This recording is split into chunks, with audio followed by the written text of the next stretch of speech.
This is going to be the 5 tips from, in my opinion, my dog runs by, to making burgers amazing every time. And these are mine. They might be different for other people, but two of my tips for making burgers comes actually before you even get the food or get the grill lit. The first one, and what was really changing for me when I started grilling, is the probe. Okay, it defeats all guesswork. Okay, and then you don't have to cut into burgers to make sure they're done. You just lift it off the food source, check it, and see if it's the right temperature. You can find out all this on Google. Just type in safe temperature for hamburger and it'll tell you it's 160 degrees. So you can go a little bit below, but that defeats the guesswork. Step 2 for me is a clean grill. I didn't say a perfectly clean grill. My grill is not perfectly clean. It's a little bit dirty because I've been using it. But I have a video where I cleaned my grill recently that'll get it to where you're not getting as many flare-ups.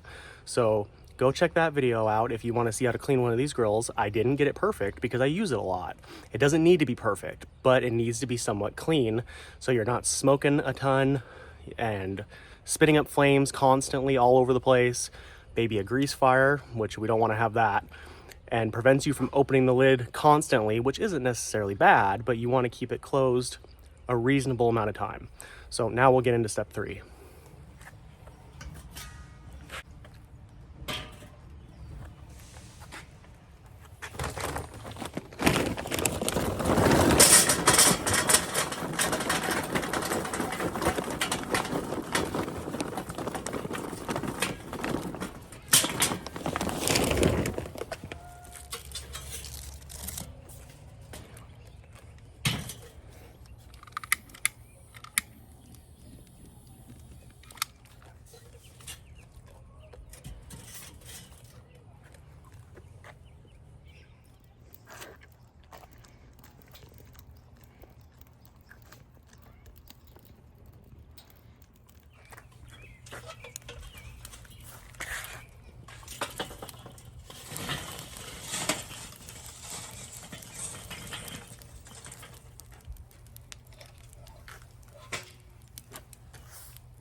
Okay guys, so you just saw me dump the charcoal. My tip number 3 for you is to create a hot zone and a cold zone, or a direct cooking zone and an indirect. It's all the same thing. That can be done by a few ways. You can pour it to the side, all your charcoal, so you have a cold side on the other, or you can pour it in the center.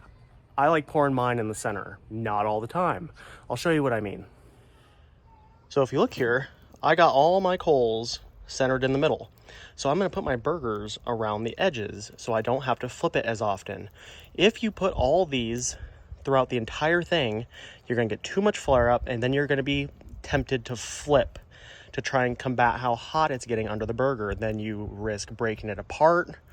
You risk getting it way too burnt and not how you like it. I cook mine a majority of time on the indirect side before I start searing it in the middle. So that would be tip number 3.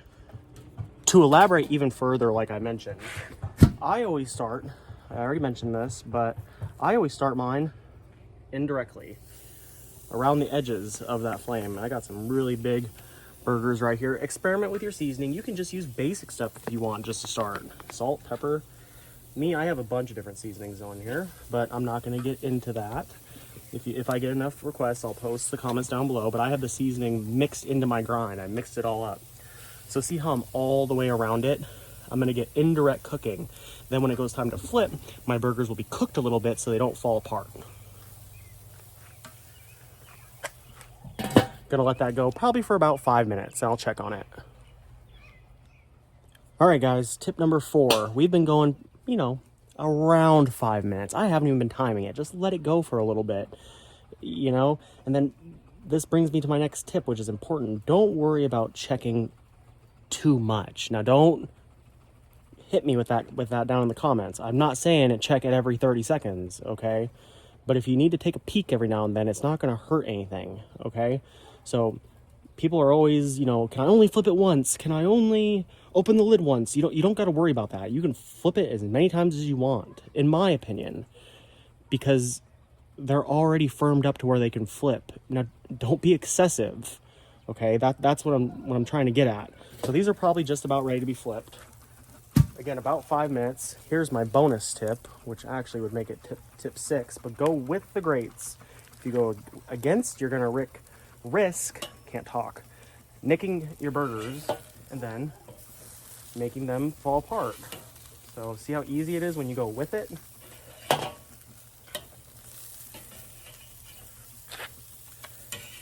It's almost hard not to go against it sometimes, because it's just you're trying to get it as quick as possible, so you gotta correct yourself a little bit. But look how good they look after just a couple minutes. So now I'm just gonna get it covered back up, and I'm gonna go. It's really hard to make this in 5 tips, by the way, because I have a lot of tips for these burgers, but we're trying to keep it simple so people can make these for the family, for get-togethers, and not have as much stress about making it for a big crowd. So I hope this is helpful for you guys. If you enjoy it, please consider subscribing to my channel. I'm gonna do a bunch more of these cooking videos. So see how easy that is to flip, guys, when you let it go for a little bit? Now you don't have to worry. It's already formed up enough to where you can start getting your sear going. Just get everything over it. I've opened the lid relatively frequently because I want to see how they're doing. I want to monitor them. I want to make sure they're doing good. So I'm going to color these up a little bit on both sides. And I'm going to check it, you know, somewhat frequently because I don't want to burn my food. Who wants to do that? So I hope you guys get what I'm saying.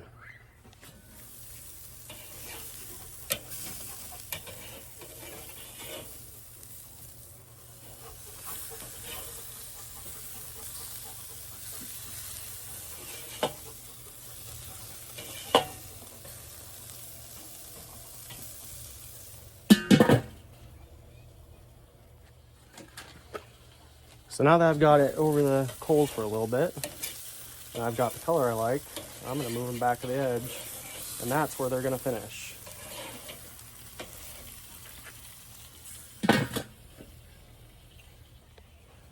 All right.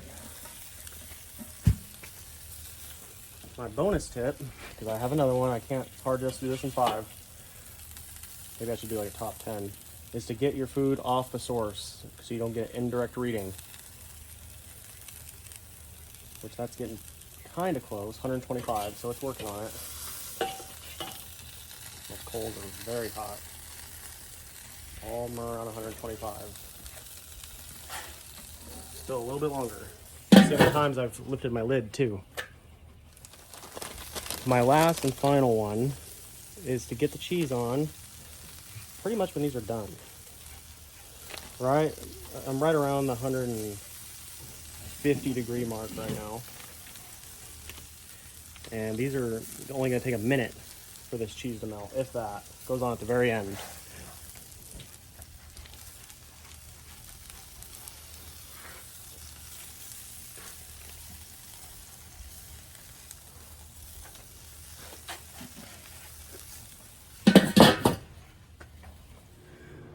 All right, so after a minute, this is how we're looking. I don't care who you are, these will put a smile on anyone's face.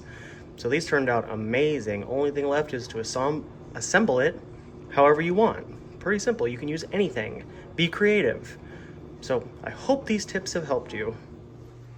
All right, everybody, these turned out amazing. I hope these tips have helped you. I got my pickles on the side because I can pick how many I want. If you found this helpful, please subscribe, and I'll see you in the next video.